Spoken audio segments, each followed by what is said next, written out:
All right. Well, hello everyone. Welcome back to Yankee Chatter. This is episode number 6. My name is Greg Andriano, and you can find me at Twitter at GregAndriano05. And this is This is Brad McCormick, and you can find me at Brad of Chatter 1 on Twitter. excellent. Just so everybody remembers, we are on all the social networks. You can find us on Twitter at Yankee Chatter, Facebook at Yankee Chatter, Instagram at Yankee Chatter. If there was another one, it would probably be at Yankee Chatter.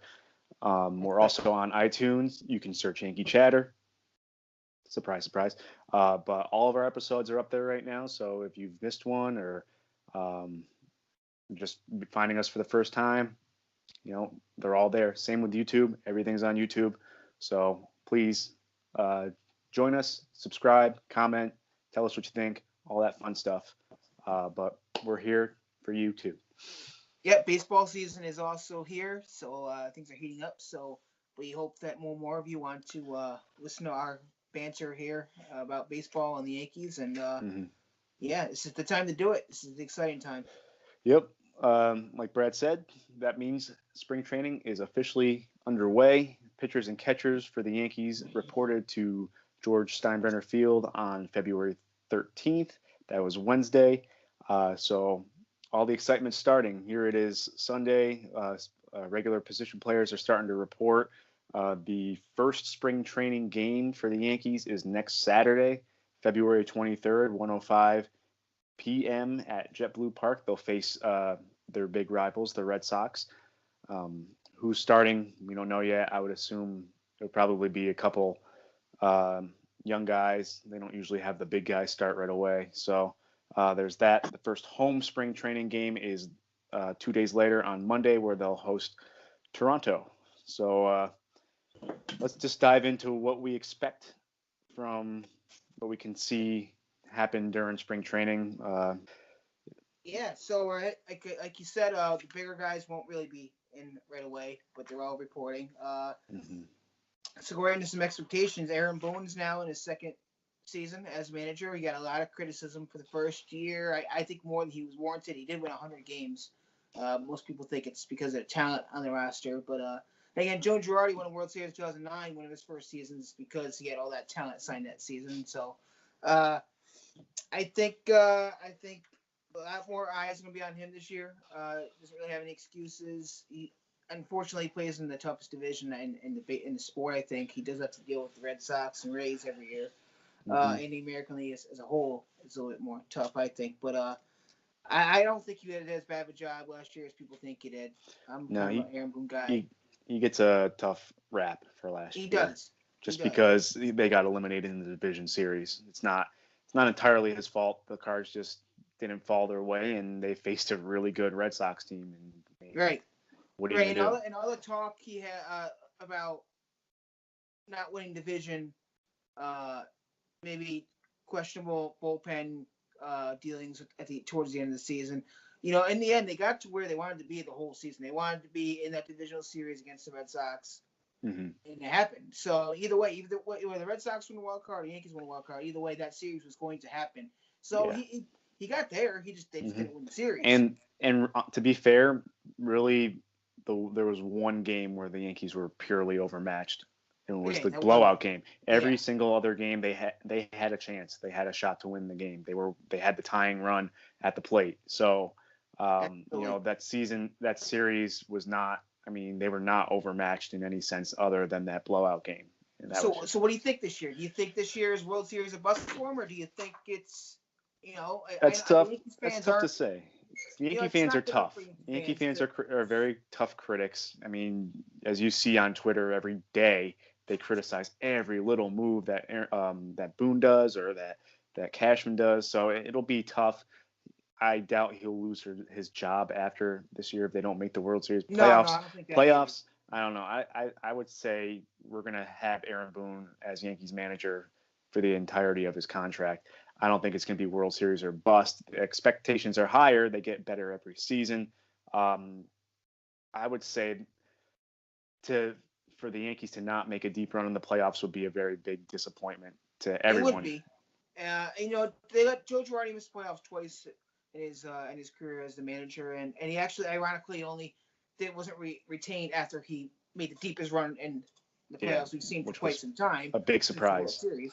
And Joe Girardi never missed the playoffs, and he still got basically run out of town. Mm-hmm. So it's going to be a lot of pressure on him, but I don't think it's World Series or bust. As a Yankee fan, that's all we expect. But Mm-hmm. I mean, he's doing all he can. Mm-hmm. It's a lot of competition out there. Yeah, So. it's like you said, it's a tough division, and it is only his second year as a manager. He had no managing experience before this year. Yes, the Yankees have improved. It's just a matter of how he manages it, and it's the players got to perform too. It's not all on him. I can't stand sometimes when managers get fired when the team doesn't perform. I get that you can't fire the whole team of players, but at the same time, the players should be held accountable for something when they don't perform. They're the ones out there. Yeah, the manager makes the lineup and whatever, but it's not. It shouldn't fully rest on his shoulders, and that drives me crazy. But there's really no other alternative. Right. All right. So what do you think about the projections now? I mean, projections. There's been more than one. The one you highlighted here was Fangraphs, and has Yankees winning 95 games and coming in second place. Right. And now I saw something earlier this week that said that they were projected to win the division. It's probably the same thing I saw. Was it Potec, I think it is? I think it was, and I think they had like 102 wins or 103 wins, right. And the Red Sox had one less. It's interesting how they come up with these numbers. It's going to be a dogfight to the end. It's going to come down to Yankees, Red Sox. Rays aren't going to be too far behind. I think the Yankees got much better. I don't think the Red Sox have improved much at all. Yep. They had the same lineup pretty much, and you gotta remember last year every offensive player like Mookie Betts, JD Martinez had career years. Had career years. Yeah. If they can do that again, kudos to them, and they're much better than we all expect. And the Red Sox don't have a closer right now. They don't really have a bullpen. They don't, and I don't see Kimbrel re-signing with them. I don't. Not for if he's going to hold out for that money he wants. No, and the way the market's going right now, these teams aren't willing to spend the money. So I honestly think the Yankees have a really good shot at winning the division, more so this year than they did last year. And that was before because they were projected to be neck and neck last year, and the Red Sox just had this phenomenal season. Yankees were projected to do just as well, and they held their own for a while. So I honestly think the Yankees have the upper hand.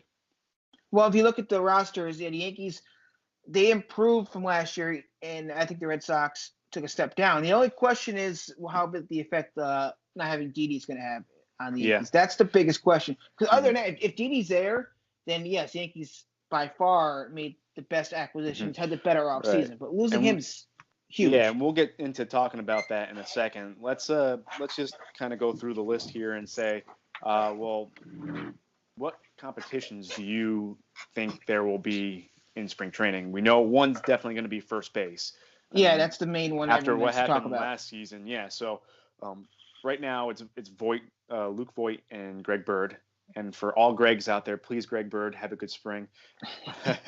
But seriously, Bird really didn't have a great year. He was plagued with injuries. He's been plagued with injuries every year. It'd be nice to see him healthy and at least put up a good fight for the first base job.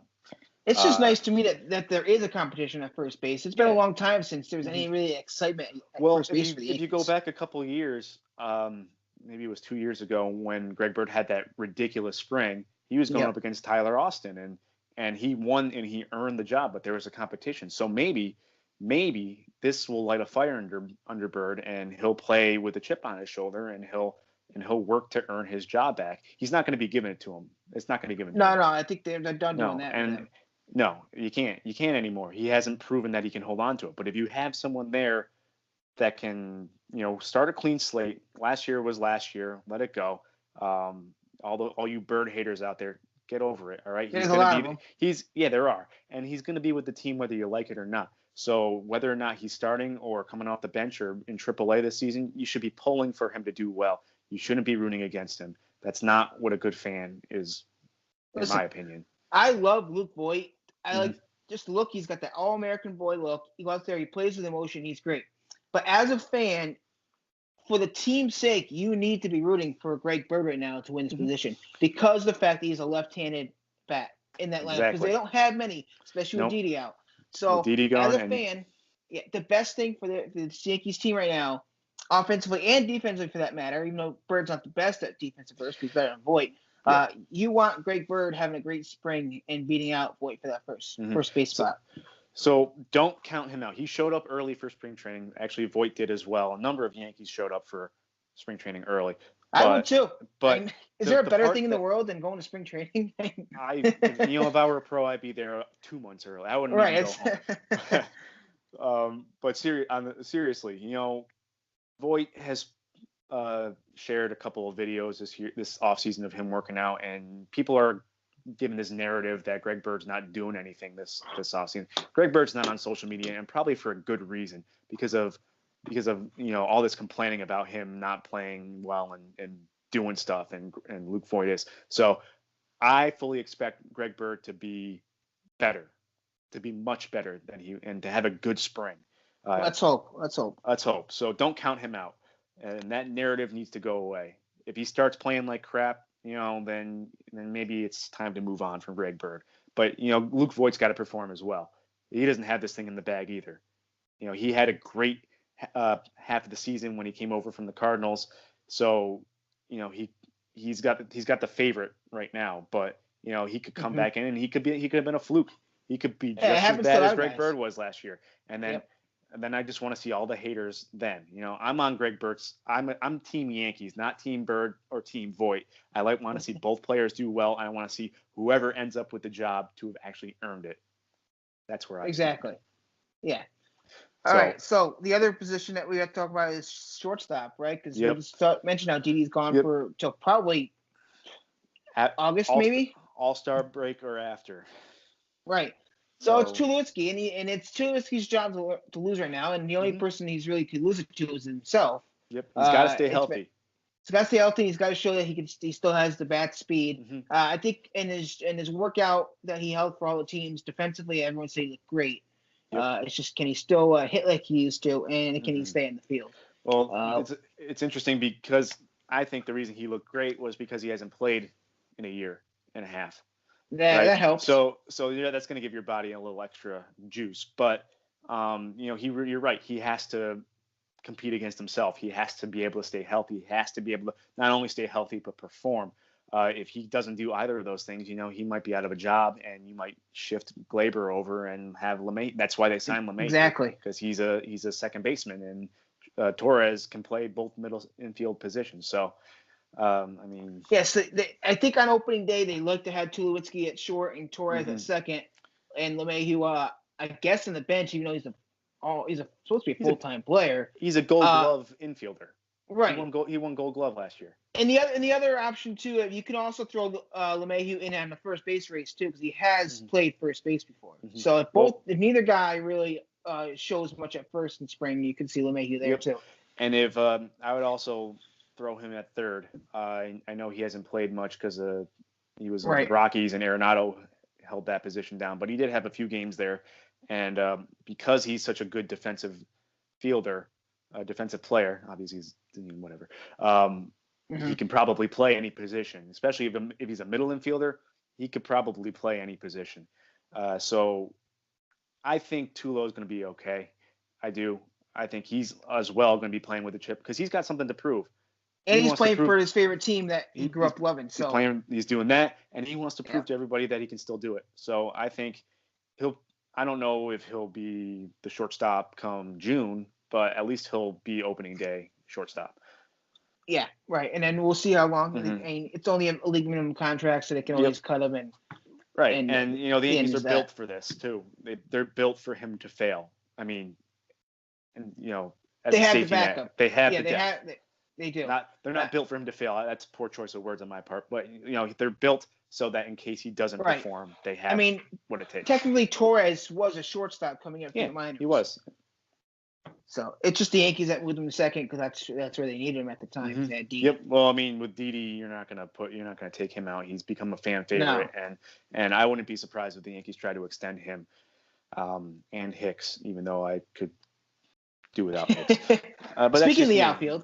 But yeah, let's move on to the outfield. So the Yankees obviously have a plethora of outfielders and infielders, for that matter. But that's where the big ordeal is right now. You got Judge, Hicks, Stanton, Gardner, Ellsbury, uh, and Clint Frazier. Now, Clint Frazier's could be the odd man out. He's got to make a statement this spring. He does. And the Yankees signed Brett Gardner for a year, so he's not going to be the starting left fielder every day. And then you got Ellsbury, who knows what you're going to get from him. In fact, it came out this week when players started reporting in spring training that he's injured already, or he's still injured. Who knows if it's the same injury? I don't know. But Cashman said, or someone said, I think it was Boone maybe, said he might not be reporting to spring until mid-March. Yeah, and they expect him to start the season on the DL. Yeah, so that opens up a chance for Clint Frazier, and I'm rooting for him too because he had a whole mess of injuries last year. And that, going back on the previous conversation that we had earlier, the Red Sox all had career years last year. The Yankees struggled with injuries from a lot of their key players last year. Their outfield was pretty depleted at times. Yeah. Yeah, I mean, you were starting games with Shane Robinson, and I think there was another guy that they were running out there. There was another guy. I can't think of his name. I can't think of his name either. But that's the problem. So having a lot of outfielders is a good thing. But at the same time, all these guys could stay healthy this year. They could have good seasons. They could also have terrible seasons. But it's the why you play the game. Right. So. Yeah, I mean, I'm rooting for Clint Frazier just because I think the guy he's always been that unlucky guy. Yep. That either there was somebody blocking him in left field, or when there was an outfielder that went down for an injury, he was also injured, and that's just the way it was. And then he had that, remember that game he played again in I want to say it was Tampa. It was Tampa. They brought him in the pinch hit late in the game, and he hit the speaker with the ball. It would have been a home run. He would have won the game. But instead it hit the speaker, and then I think the shortstop caught the ball, and he was out. Like that is the story of his career. That's Clint Frazier's career right there in the one at bat. Well, that also explains what kind of dump truck of a field that Tropicana Field is. But that's a whole different conversation. So Clint Frazier had the main thing with him last year was it was a concussion, it was head injury, so it wasn't like his body was falling apart. Yeah. There was times he couldn't even open his eyes, and the light alone was giving him headaches. He and Brendan Drury had very similar situations. They had a lot of issues with concussions last year, and that's stuff you got to take seriously. It happens in football, and it needs to be considered more in baseball. So, I'm rooting for him to have a good spring and at least make it interesting. You don't want to just give someone a job. I think Gardner is a twice a week player, late inning defensive replacement at this point.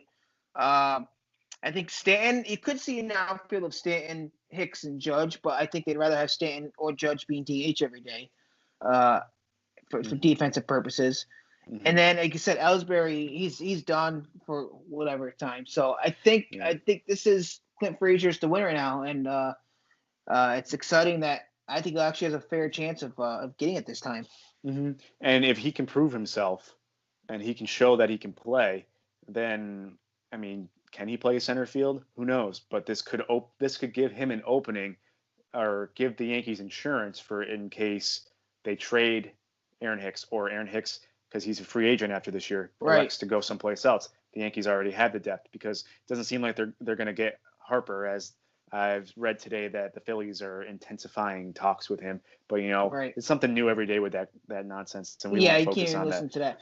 And this is big for Frazier, too. I mean, he's not getting that much younger. When the Yankees acquired him from the Indians, he was a young player. This has been like 3 years now. He's not that young anymore.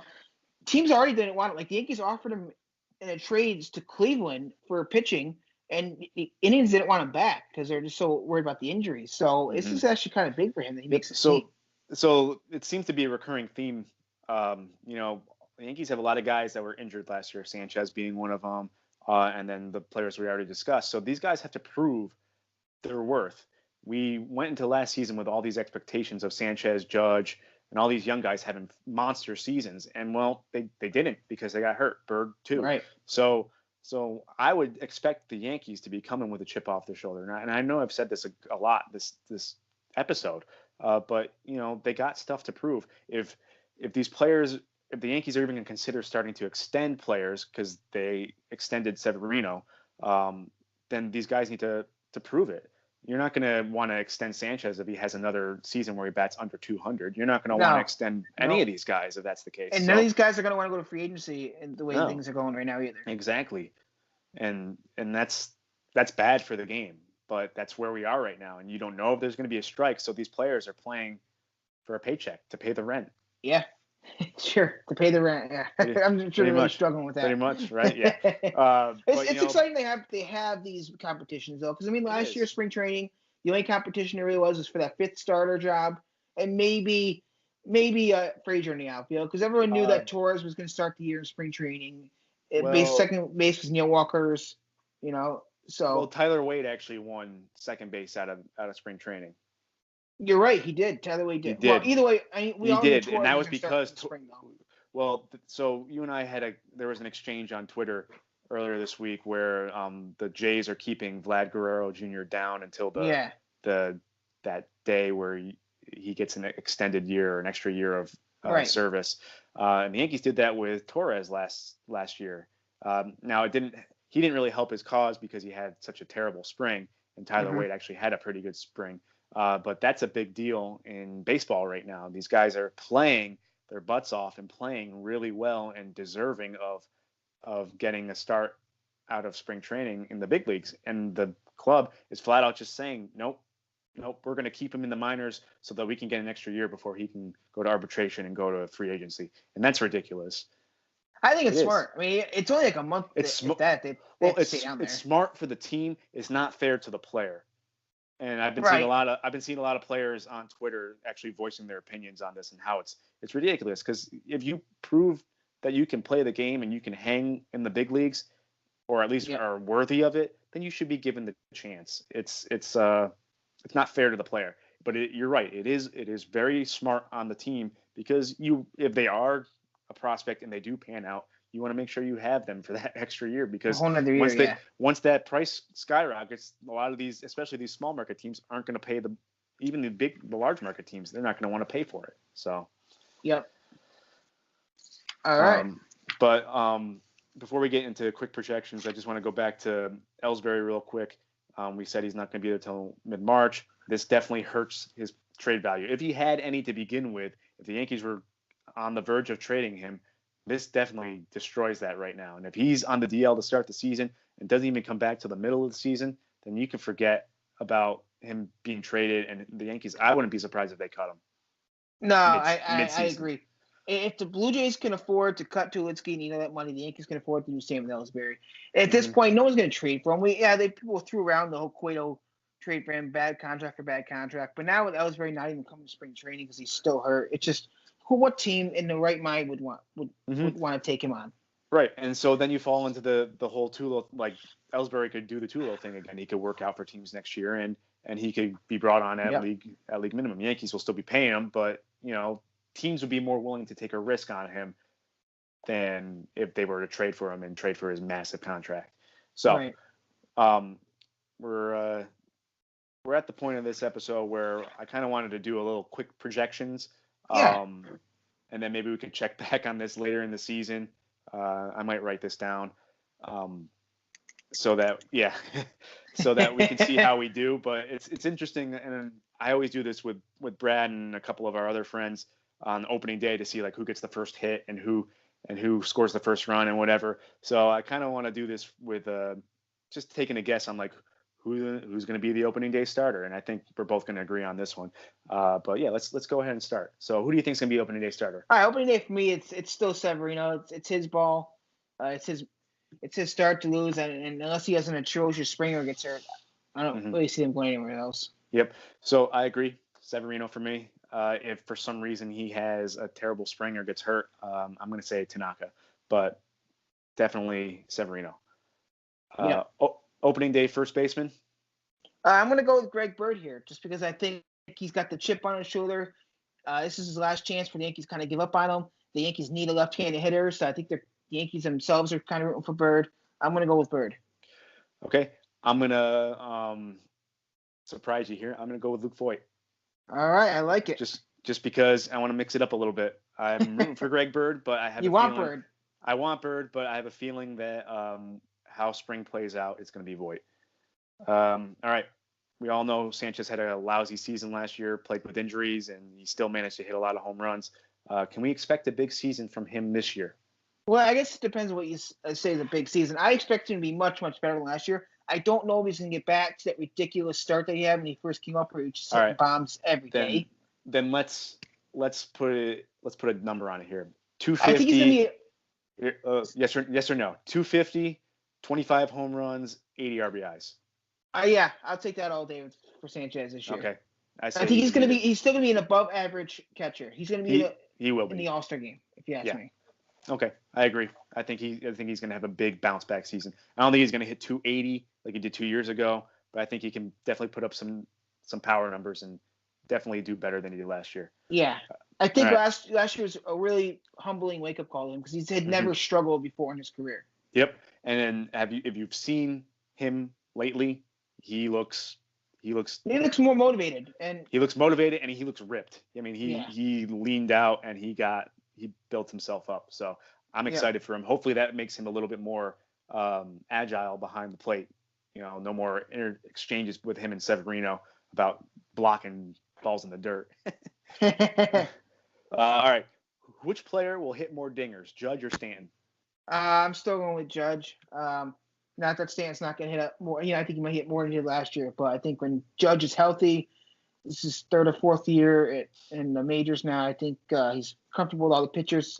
I think it's Judge. Okay, I'm gonna actually say Stanton. Okay. I think he's more comfortable in the American League this year. He carried that team down the stretch last year when Judge was out. He did. I think he's gonna hit more. I think he's gonna hit more than 40, and I think Judge is gonna be right behind him. It's gonna be nice because I think it's gonna be like a Manuel Maris kind of thing. Well, that's what we all expected last year. So, so that's provided they both stay healthy. All right. Will Andujar and Torres suffer from a sophomore slump?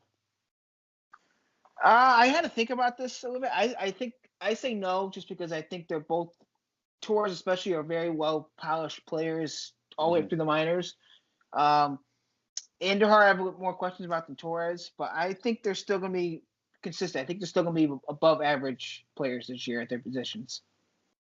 Okay. I'm split on this one. I think Torres will not have a sophomore slump. I think he's going to get better. He was a higher rated prospect. I think Andujar is going to slump a little bit this year. Right. He was so consistent last year. I think I think teams might pick up on his tendencies, and I mean he struggled in the playoffs. So I think that this might be his year to. He won't hit 290 again, but I think he'll. I'm very questionable about Andujar. Yeah. Yeah. All right. Next question: will Paxton win 15 games in his first year with the Yanks? The last few got a lot harder as you went down the list here. So Paxton winning 15 games, it's borderline with me. I think he's gonna be right around that mark, like a 15-10 record. I'm gonna say. So okay. I'm gonna say no. I hope I'm wrong. I could see him being 13, 14, maybe 15 wins. He's gonna be right on that mark, I think. Okay. I'm gonna say he does. I think he wins 16 or 17 games. I think it's a big difference between playing for the Yankees and playing for Seattle. And I think because of the run support, he might not have as low of a ERA because he's playing on a smaller ballpark, but I think he'll have more wins. Okay. I like it. The last question: will Ellsbury play a single game for the Yankees this year? I actually wrote down I don't care because I don't know and I don't really care too much to even really think about it. I don't know. I mean, last year we all thought he was coming back at some point. We kept asking what's going on with Ellsbury, what's going on, and finally he came out and said he's done for the year. And now they're still out. I don't know. I think the Yankees cut him before he actually plays a game, or they're gonna find reasons to keep him on the DL so they can collect insurance money. Mm-hmm. So I guess no. I'm gonna say no too. Sorry, Jacoby, but you haven't given us a reason to think otherwise. Why is he not in spring training rehabbing? Yeah. Why is he rehabbing by himself? Like I don't get it. Why isn't he with team physicians? Brian Cashman said he's going through 6 to 8 hours of physical therapy a day. We'll do that with the team. Yeah. Show the team that you support them and that you want to be there and you have team physicians. Why aren't you there? So, no, I think he's done. I don't think he's going to play another game for the Yankees. All right. So before we wrap this up, if you have any opinions on any thoughts on these projections, please feel free to comment, share your thoughts, offer some projections yourself. What do you think? Ask us what we think, whatever. So with that said, thank you everybody for watching. Subscribe to our YouTube channel. This is episode number 6. Number six. Yeah. Number 6. Mr. Torres episode. Yeah, the Joe Torre episode. This was our spring training introduction. We'll have more as we go along, but please subscribe to our YouTube channel. Comment on the videos, like them, give us that thumbs up. Find us on iTunes, subscribe there. You'll get to download the episodes, listen to them in your car. Tell your friends, tell your parents, tell your brother, tell your sister. Who cares? Tell someone about us. And there's a lot of Yankees amateur reporters or podcasters or whatever on Twitter. Just mention us in one of their comments. Say, hey, Yankee Chatter's got a good opinion about this. Something like that, Yeah, help us out. I know it's a lot to ask. We're just getting started, but we're trying to get our name out there and we're trying to comment on stuff on Twitter when we can and share our thoughts. So please help us out. Join in on the conversation, and we're here for you. You're here for us. We appreciate it. But don't forget to check out the new website. It's up and running. Again, my name is Greg Andriano, and you can find me at GregAndriano05 on Twitter.